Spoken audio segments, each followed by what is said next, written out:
on a quelques difficultés. Can you hear me? Yes, we can hear you. Go ahead. Ah, ok, ok. Pour ceux qui parlent français, on a quelques difficultés techniques, donc on est en train de résoudre ce problème actuellement. Donc c'est pour ça qu'on est en train de patienter. Thank you so much, Penka. I think, Chanya, over to you. Okay. All right, everyone. Good afternoon, good evening, depending on where you're at the moment. Thank you so much for joining us. Welcome. So quickly before we get into it, if you can please type your name and where you're joining us from in the chat box, that would be lovely. So my name is Ochanya and I'm from Nigeria. So please, everyone, if you can please type your name in the chat box and where you're joining us from. CCW is joining us from South Africa.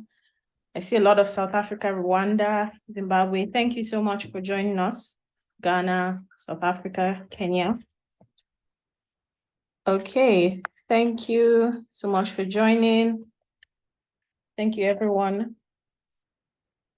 Okay.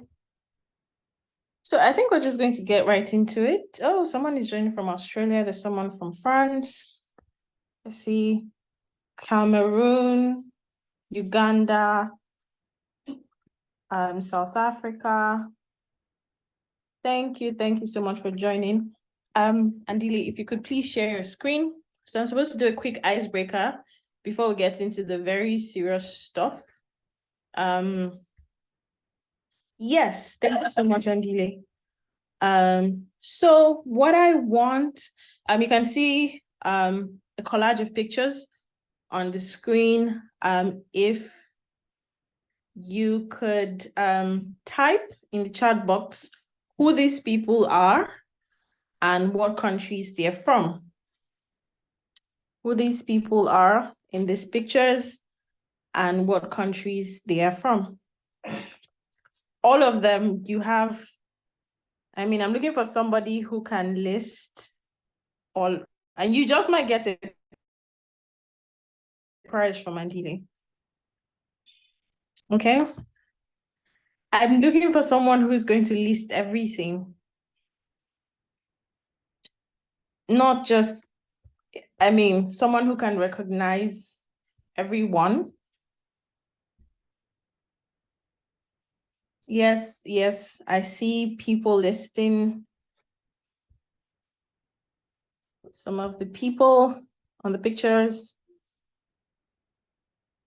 And someone attempts to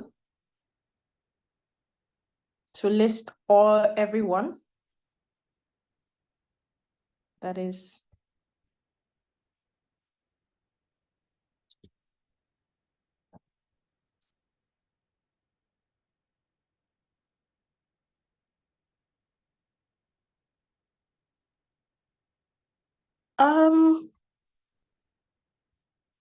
Okay, yeah, raise your hand and then probably unmute.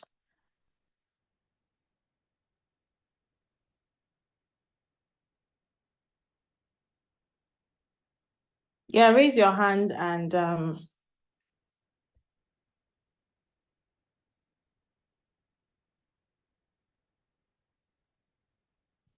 so I can't see anybody's hands raised yet.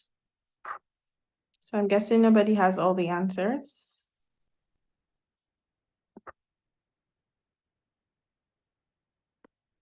Okay, Nkrumah from Ghana, Winnie Mandela from South Africa, Haile Selassie from Ethiopia, Ellen Johnson Sirleaf from Liberia. Okay, Ibrahim is super close. He's been able to list 5. Well done, Ibrahim.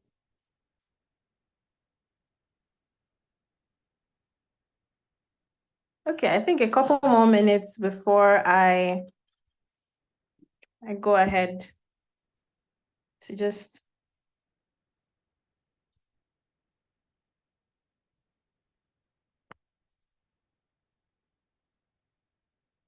any takers before I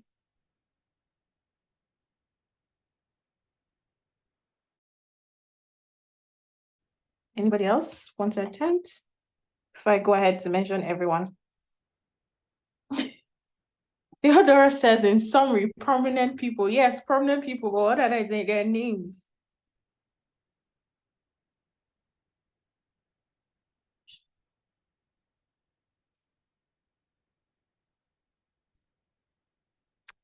All right. Okay, I think that's all. The closest so far has been Ibrahim. He listed 1, 2, 3, 4.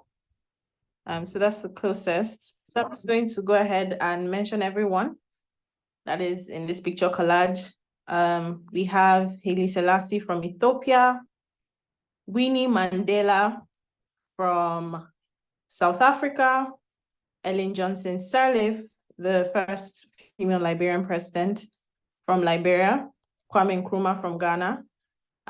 In the middle, we have Obafemi Awolowo from Nigeria. We have Joyce Banda from Malawi, and Dr. Suli Garba, who is very popular among the MasterCard Foundation Young Impact Associates. We've heard so much about his work. He's late, by the way.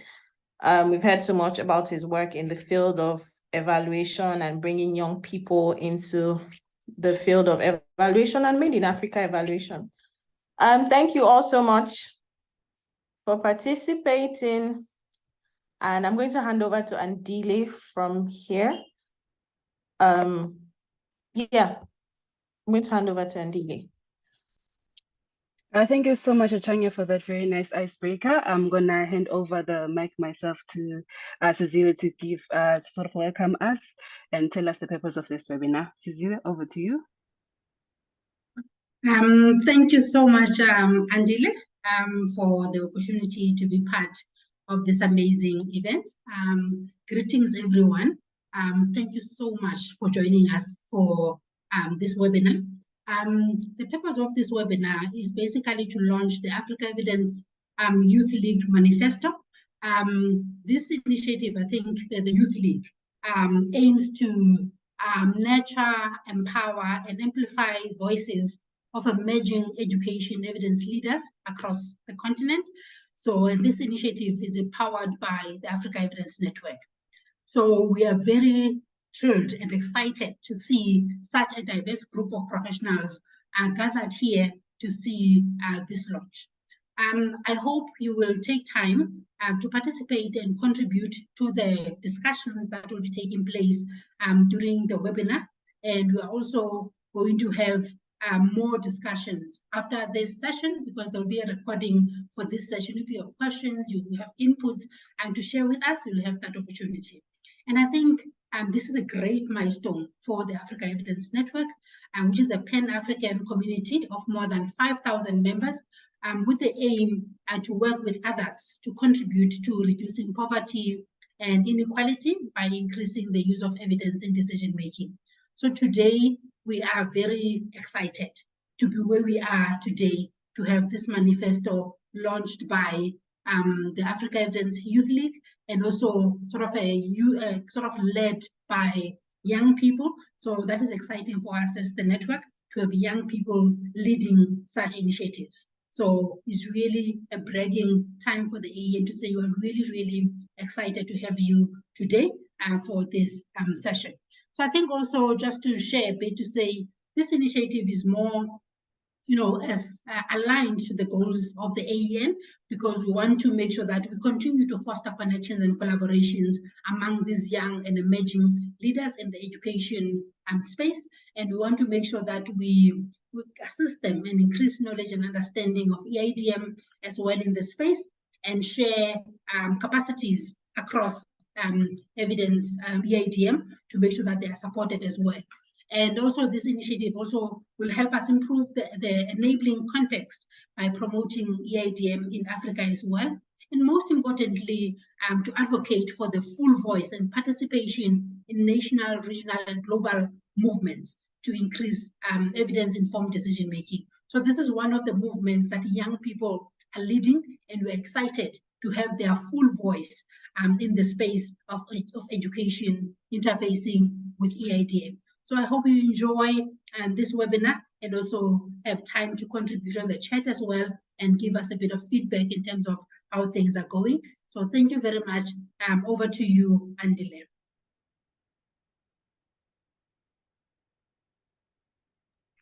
Thank you so much, Siziwe. I think then over to you, Bruce. Bruce will give us just a nice overview of what the Africa Evidence Youth League is, if you have not, you're not clear at this point. Bruce, over to you. Right, thank you, Andile. Can you all hear me? Yes, we can hear you, Bruce. You can go ahead. Great stuff. I'm just going to share my screen because I did prepare a short presentation. Just a basic overview of what the Africa Evidence Youth League is. So in a nutshell, it is emerging education evidence leaders, which include education evidence producers, policymakers, practitioners, and knowledge brokers. So it's quite exciting to have young people leading such an initiative. It is largely inspired by the Africa Evidence Network. The Africa Evidence Network consists of over 4,000 passionate advocates for the eradication of poverty on the African continent. And there is a shared sense of evidence-informed decision-making promotion amongst these individuals. Through their many voices, there was a common concern around education and its impact on the youth. And this is what really brought about the idea of having young people lead an initiative around education and the impact it has on them. And this is how we basically got to get the Africa Evidence Youth League. The Youth League's purpose is basically for advocacy, advocating for young people's issues on the African continent, a source of evidence, and also for the promotion of evidence-based decision-making at a policy level. Relationship building, especially when it comes to networks amongst the youth themselves, as well as those who one day will be very important members of society, so that those networks are carried on throughout. And very importantly, advocating for change makers and inspiring the next generation of change makers amongst young people in Africa. So who basically makes up the Africa Evidence Youth League? It's a diverse group of young people, sometimes even youngish, as you can see the bottom left or right on your screen, the graph of the ages that we consist of, predominantly late 20s and early 30s. And we come from across 15 countries from the African continent, sub-Saharan African continent. The most exciting thing is the female representation, which makes up 2/3 of the organization. Power to the ladies who are leading us. The intended deliverables is to form a foundation so that it's obviously the first cohort of African Evidence Youth League members. Our job is basically to form the foundation for the future cohorts of African Youth Leaguers rather. So the most important thing is the foundation. Participating in the AEN, we also took part in Evidence 23. Thank you very much for that opportunity. It was really a great eye-opener for us, and it was very inspirational for us. Furthermore, is to draft the Africa Evidence Manifesto, Africa Evidence Youth League Manifesto, which we are launching today through the team that designed it and made it. And we'll hear a little bit more about it a little bit right now.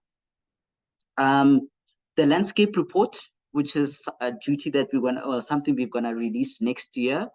And then obviously creating EIDM mentorship for us, young or youngish and young leaguers, so that we actually incorporated into the whole or the broader AEN group. Forging partnerships with schools, and this is very important, so that we can inspire the next generation of young evidence practitioners, policymakers, etc. And very importantly, the inaugural AEYL award. What we aim to achieve at the end of it all, as the first cohort, as the first cohort is to obviously create advocate for EIDM and to inspire the next generation of evidence leaders. Hence, the partnerships with schools are so important. To build evidence capacity amongst ourselves through peer learning, as well as through mentoring, the mentoring program that will be launched for us. A formalized platform for us ourselves to showcase innovation, especially when it comes to education, and to foster collaborations amongst ourselves and other advocates for education and the advancement of education in Africa. And very importantly, to form solid networks which we can carry throughout our journey as evidence practitioners. Lastly, the platform is really to create visibility for the youth and a space for our voices to be heard, especially around education as it impacts us. It will definitely impact us in the future as well. So this is very important that our voices are heard, but also to create visibility that there are young people in the evidence space who are doing marvelous work, and therefore that work must be enhanced, that it must be showcased to the broader continent, there are regions, countries, and hopefully the world as well. Lastly, the promotion of evidence-informed decision-making, both as a practice and as a career path, making it fashionable for young people and inspiring the next generation. I think that's the main purpose for us existing, to inspire the next generation of EIDM practitioners across the continent. So in a nutshell, that's what we're all about. That's what the Africa Evidence Youth League endeavors to achieve, and that's who we are. Thank you very much. I'll hand over to Andy there. Thank you, Bruce. Okay.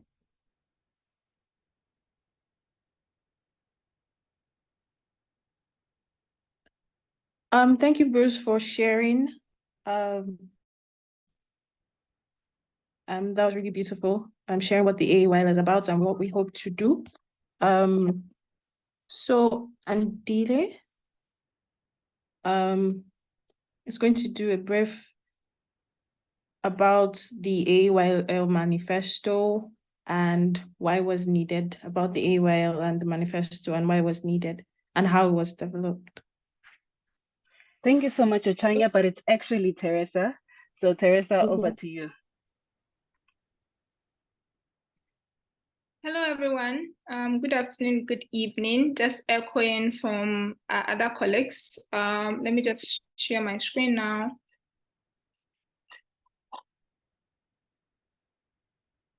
Andile, is it possible to share your screen if you have my slides? I don't think I'll be able to share. Sure. I'm sharing my screen now.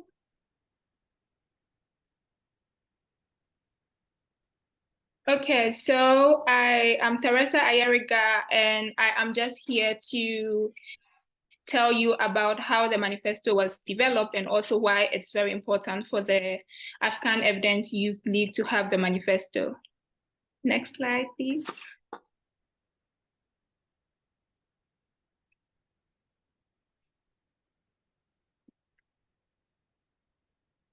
Oh, okay.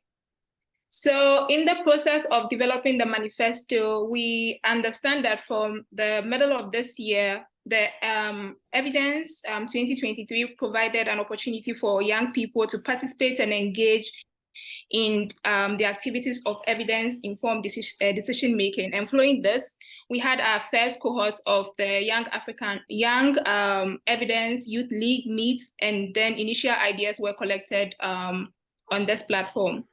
The second step was the documentations of these ideas put online for further collaboration. And then lastly, we had a delegated manifesto team work on this online documentation, which was also the ideas that were collected during the conference, and to finalize it, providing us with the beautiful manifesto we have today.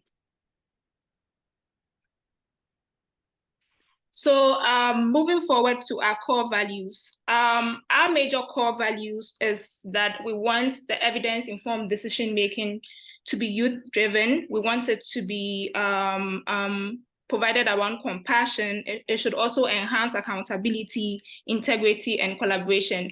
And with this, we stipulated our purpose, our vision, objective, and also solutions that we aim to achieve at the end of this. So our vision is to ensure equitable and efficient and effective African society principled by evidence-informed practice, led by young people on evidence-informed decision makers advocate with strong collaboration and partners and supported by a fully fledged African evidence ecosystem. Our mission is to strengthen the production, access, and use of evidence in decision-making in the education sector across Africa. Secondly, we want to facilitate the training and education of African youth in evidence-informed decision-making and to empower young people to take evidence-informed decision-making, agitate for the adoption of these evidence-informed decision-making, and also for them to join the evidence ecosystem. Lastly, we look to forge strong networks and relationships among youth evidence-informed decision makers, practitioners. Moving forward to our objective, we want to enhance capacity for evidence-informed decision making. Our second objective is to promote evidence-informed decision making updates. Thirdly, we want to usher the next generation, which would be like nurturing young people interest and understanding of evidence-informed decision making in a profession and a career path. And then lastly, we want to forge an evidence-informed decision making community. I would just want to move forward to the proposed solution, which is to harness the capacity, clear articulation of the role of evidence-informed decision-making in addressing challenges, and also to address quality and equity challenges through programs that enhance the quality of teaching and learning. Can we please move to the next slide? So we may actually be wondering why the manifesto was needed. What is so special about the manifesto? We actually understand that education, the need to enhance education in Africa through the use of evidence is something that has been in the research environment for a very long time. Following this, we had African Evidence Youth League declare on their shared vision and commitment, which is to ensure that there's nothing about youth without them. So we want to make sure that every information or every idea or research that reflects on evidence-informed decision-making, which segments on young people should actually be advocated for young people. So nothing about the young people without them themselves. Last slide, please. So why is the manifesto needed? The manifesto is here to serve as an inspiration to all of us, which includes the members of the African Evidence Youth League, is to build accountability. We want to be able to achieve all the vision and mission that we've stipulated in the manifesto. We also want to challenge current norms in terms of research and also education on the African continent, and want to redefine evidence and ensure that we are able to provide people with a template that reflects on what we did as young people in terms of capacity development. Thank you.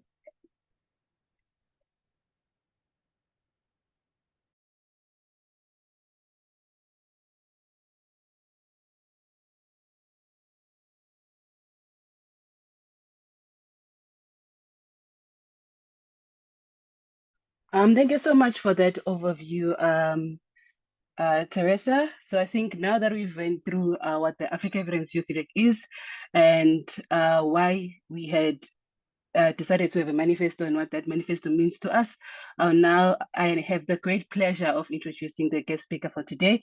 So if you could give me just a minute or two so that I read through her bio. So Dr. Justina Onamu is a senior research scientist in the field of economics of innovation and development at CSIR, Science and Technology Policy Research Institute. She holds a PhD in development studies from the University of Ghana. She is currently a visiting research fellow at the Dyson School of Applied Economics and Management at Cornell University in the USA. Justina has over 10 years of research experience, innovative systems, research policy industry linkages, poverty/welfare analysis, food security, impact assessment, technology transfer, and science policy. She is an award-winning researcher and international speaker with several awards and fellowships to her credit. Justina is a proud member of the AEN and the 2023 AILA winner for the evidence producer category, which recognized her for her contribution in the evidence space through her research. Aside research, she is passionate about mentoring, creating awareness of STEM, and advocating for evidence use in policy making. She is the founder of Girls Up Ghana, an initiative to inspire and mentor young girls in the field of STEM and leadership. Dr. Justina, you can take the mic. Thank you very much, Angela. I just want to be sure if all of you can hear me. Yes, we can hear you. Can go ahead. Yeah, thank you very much. It feels very great to see some familiar faces and to see some familiar names from Tembe. 2023, a conference which birthed new connections, new relationships, and a conference that saw the manifestation of the African Evidence Youth League. So I'm glad to see some of you once again, and it is a great honor for me to be called upon to give this guest speaker speech for this momentous occasion. So I would like to acknowledge the African Evidence Network Secretariat team, and then the African Evidence Youth League team, led by Andile, for this great honor done me. It's quite a privilege to speak to such minds. You heard things about young-ish. I'm sure if you were not at Evidence 2023, you would not understand young-ish. But today I'm happy to be speaking to young and young-ish, and some of the old-ish that are here, because at this point, I don't think any of us is old. So even if we are old, we put ourselves in the age category. So thank you so much for this opportunity.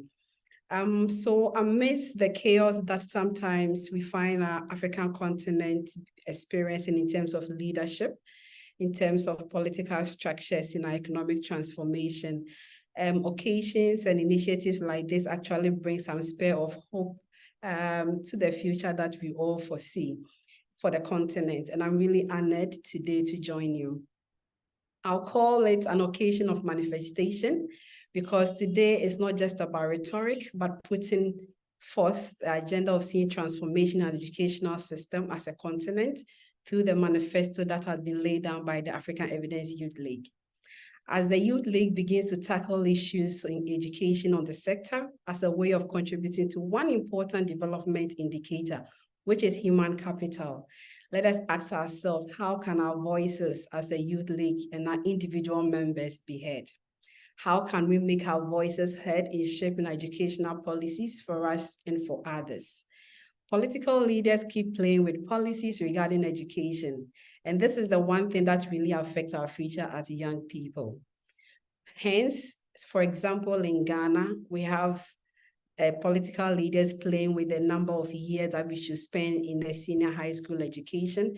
It keeps shifting from 3 years to 4 years, and for some of us, we even did 2.5 years. The question is, how can we contribute to shape such policies? How loud should we scream? How loud should we chant for them to hear us? And then also, what evidence do we carry to accompany our screams and our chants? The irony of the fact is that sometimes we don't even need to scream or chant for our voices to be heard. Maybe, just maybe, we just need to remain relevant, to be able to be invited at the table, not just invited to dinner. And I'm borrowing a very important phrase that I picked from Evidence 2023. Being invited to dinner is different from being invited to the table. This is because at the table, you do not need to scream. With a soft and calm voice, everyone hears you at the table. Let us take the COP that is happening in Dubai, for example. Ask yourself, in your respective countries, how many youth delegations have not been invited for COP 2023? But then, how many of these delegations of the youth are actually in the negotiation room? The youth are there. We've seen their posts at side events. Some are taking photos, some are networking. The question is, the real action of climate change, of COP, is in the negotiation room. How many youth are within that negotiation room?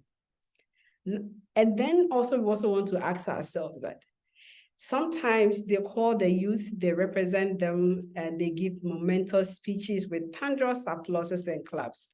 But these rhetorics, how many of these speeches or how many of these rhetorics have actually ended up in climate negotiations, or also in actions that would impact on climate adaptation and mitigation?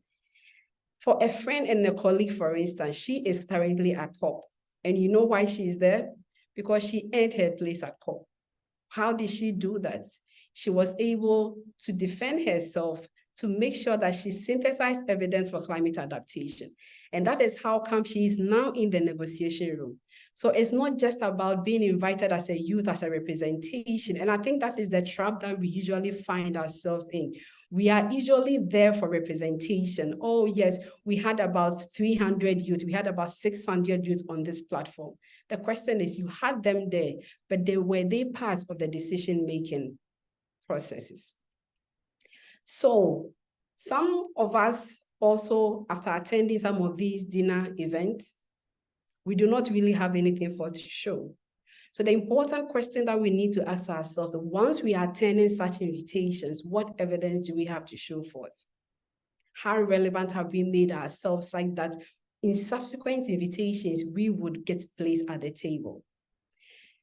So whilst attending such dinner, we have been invited to, we need to make sure that we have the evidence, we have what it takes for us to remain at the table and also to be able to get subsequent invitations to the table. We should not just talk because we've been invited. Sometimes as youth, usually when we are invited to events, we want to show our youthful exuberance. We want to show that we are there, we chant, we roar. But the question is it really substantial? Is it something that is really needed? We just want our voice be heard. But is it really an evidence that will carry weight such that you'll be invited to the table of decision making for you to contribute to AIDM? Now, let me share my journey with you and how my journey with AEN actually began. At the peak of COVID in 2020, I was heavily pregnant with my third born, and I had 2 other toddlers with me. So I was there, and then a friend, Mapula, actually called me. She was like, Justina, I know your work in the AIDM space. We are collecting these evidence stories. Can you just write something small for us to publish?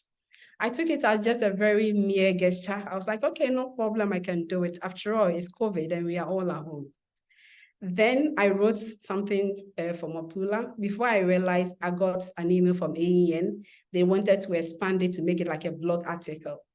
So I had to do it. I thought it had ended. Before I knew it, I was being called to have one of the webinars for evidence capacities.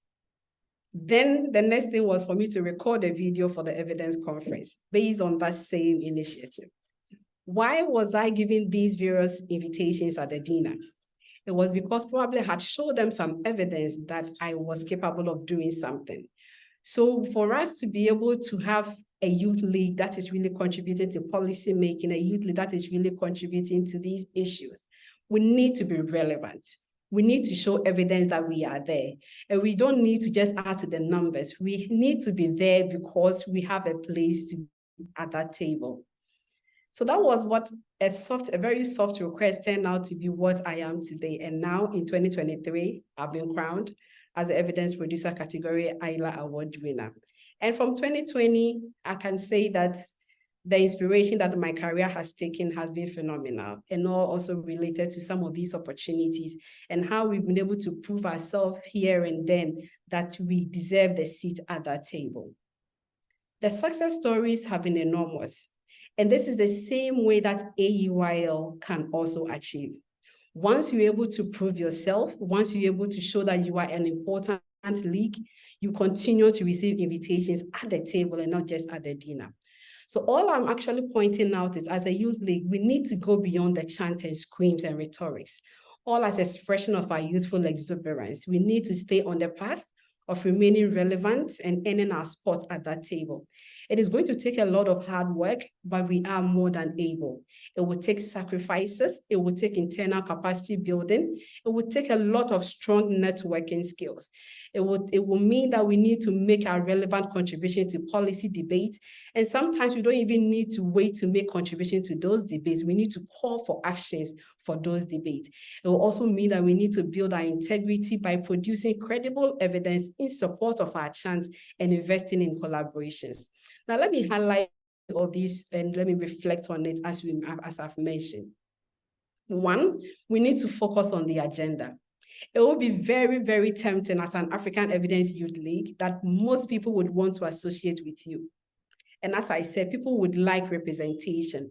So it's very tempting to go chasing after those funds, especially when you need funds to survive. Some of us have stayed on this survivalist approach, and then because we need to survive, we just respond to calls that are not even relevant to our mandate. And this is why I suggest that the AUYL must stay on the agenda. You need to focus on the agenda that you set for yourself.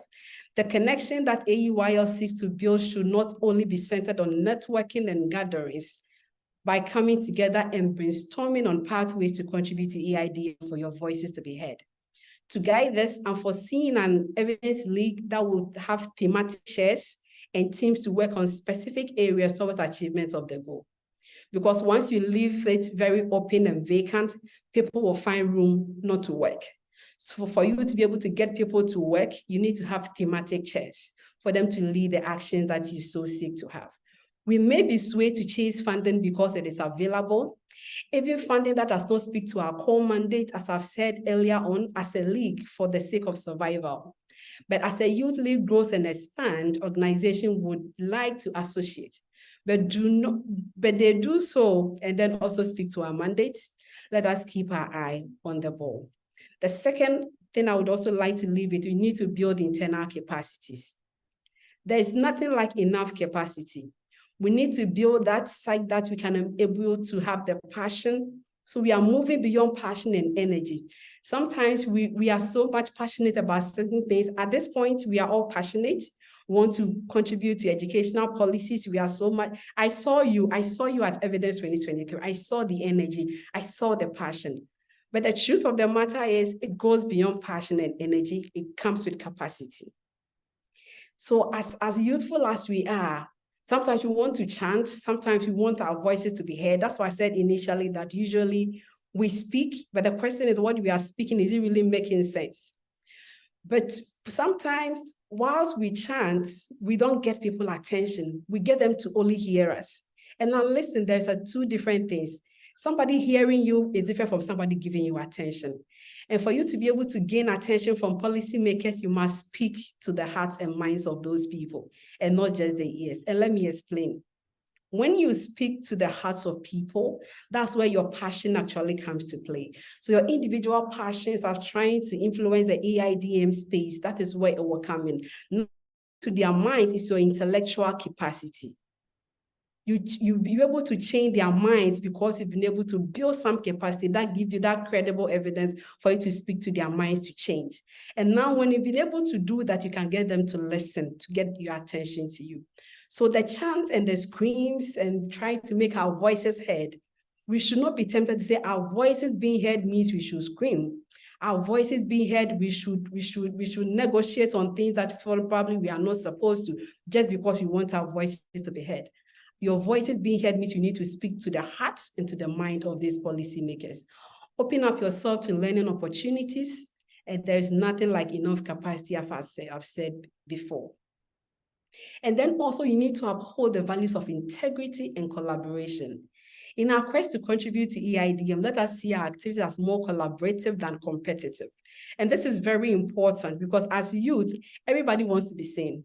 Everyone wants to see that I am the face of AUYL. I am this, I am this. Everyone wants to be recognized, and that's a temptation. And this is what is going to outshine. So once each person and each individual wants to be recognized for things that probably are being achieved by the AUYL, we fail as a league. And if you know the definition of a league is a collection of people for a common protection and for a common cooperation. So once we begin individual interest, we cease to become a league, and even the name of AEYL does not exist any longer. So let's be careful so that we are not drawn into that attention-seeking arena. We need to work together as a team. It has to leave its name as a league, and for mutual protection and for the mutual cooperation. One thing I've really learned over time is that assignment and work actually becomes easy when forces are joined together. When you leverage on each other's strength and then your unique capabilities. Let us stay committed to the goal at hand and work as a team to make this league relevant. A win for the league is an individual win, but not the other way around.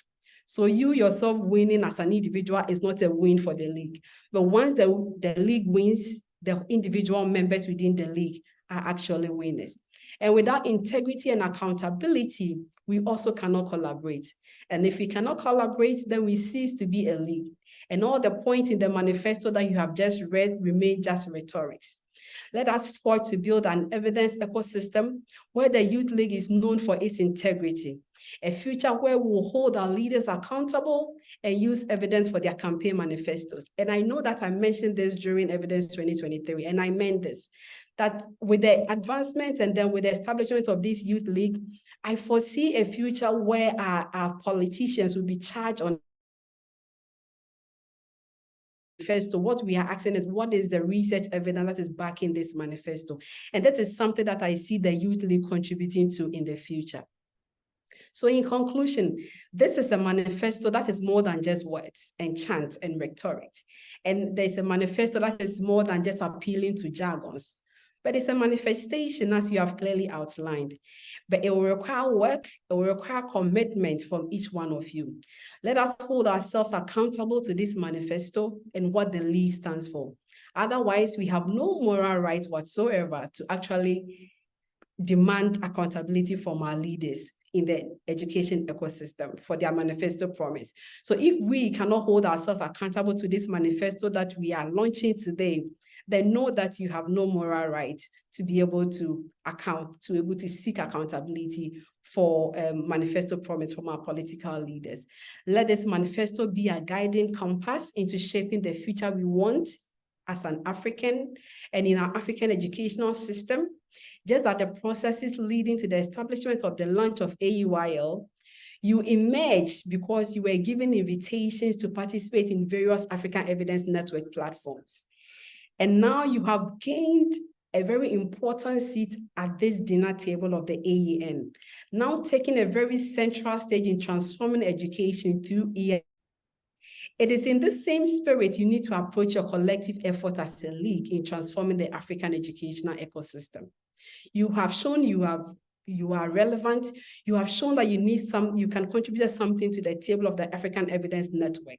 And that is why they've given you this opportunity. And this is in the same spirit you need to transfer to other platforms until we see our African educational ecosystem transformed.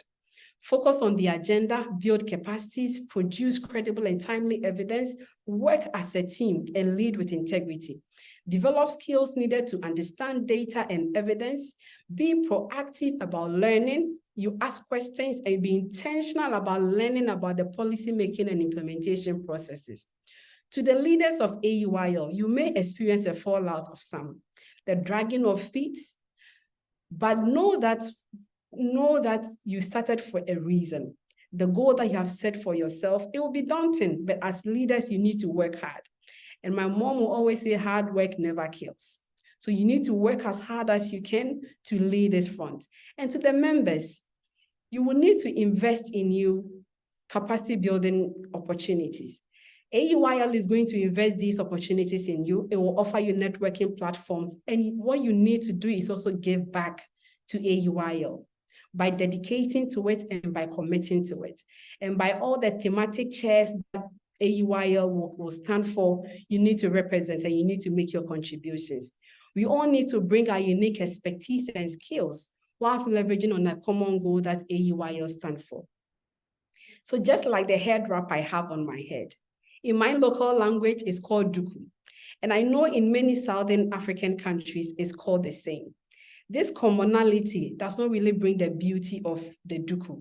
What is really bringing the beauty is the different colors and patterns that you see in the colors of the Duku. So it is in this same vein that the unique ability and our different shades, our different colors to make AUIL noticeable. You did not notice the Duku because it's called Duku and because it's common between West African and South Africans. It is noticeable because of the colors and then the patterns. And these colors and patterns are individual beauties and shades that we bring to the table of the African Evidence Youth League. Let us make it count so that AUIL becomes noticeable and more impactful beyond even our expectations. Long live the African Evidence Youth League, long live African Evidence Network, and long live the evidence ecosystem. Thank you very much for having me. Thank you so much, Dr. Justina. Thank you so much. This sounds like marching orders. I'm so inspired. I'm sure everyone else on the call is. A key takeaway for me from this was that being invited to the dinner is not the same as being invited to the table. And as young people, we should aim to come to these tables prepared. Thank you so much, Dr. Justina. We're inspired by all of the work that you do. And to you and every other youngish person on the call, please, I'm sure Andile will be reaching out to mentor other people on the AUIL, Please open your doors to us and help us build these capacities. Thank you so much, Dr. Justina. Thank you so much to everyone on the call.